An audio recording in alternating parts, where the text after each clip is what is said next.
demek emeklerim boşa, sana katlandım ne gerek. Çekile değil ne desek, ben eşek sen kelebek. Rengarenk kanatlarının altında saklanan şeytanmış pilli bebek. Geceler uykusuz günlerdir yazdığım bu şarkı zarsa ömre bedel. Üzülmüyorum artık, her gün kafam başka güzel. Evet özlüyorum fakat bundan sonra hayat aşka özel, sansasyonel.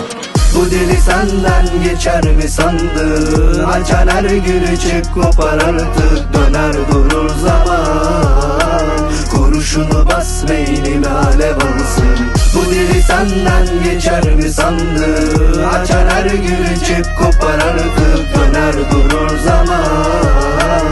Kurşunu bas beynime alev alsın. Benim sana anlattığım, hayata anlattığım, sen de yara olursun. Durmadan kanattım, damardan damlattım, ruhumdan bağlattım. Bu da senin şarkın ama kendim anlattım. Her şeyim senin, senin olmayanlar benim. Benim derdim sende değil, senden istediklerim var. Düşün taşın, karar ver ve kararsız sana ver. Biraz bana ver, yani boşa gitmesin o seneler. Bu deli senden geçer mi sandın? Açar her gülü çık kopar artık, döner durur zaman. Kurşunu bas beynime alev alsın.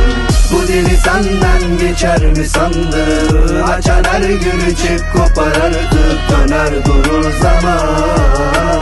Kurşunu bas beynime alev alsın. Değişen hiçbir şey yok, eskiden benimdin. Şimdi ise kimsem yok, yalnızım delirdim.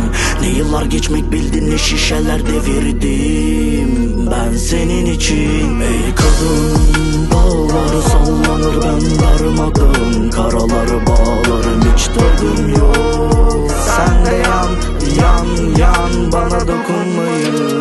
Bu deli senden geçer mi sandın? Açan her gülü çık kopar artık, döner durur zaman. Kurşunu bas beynime alev alsın.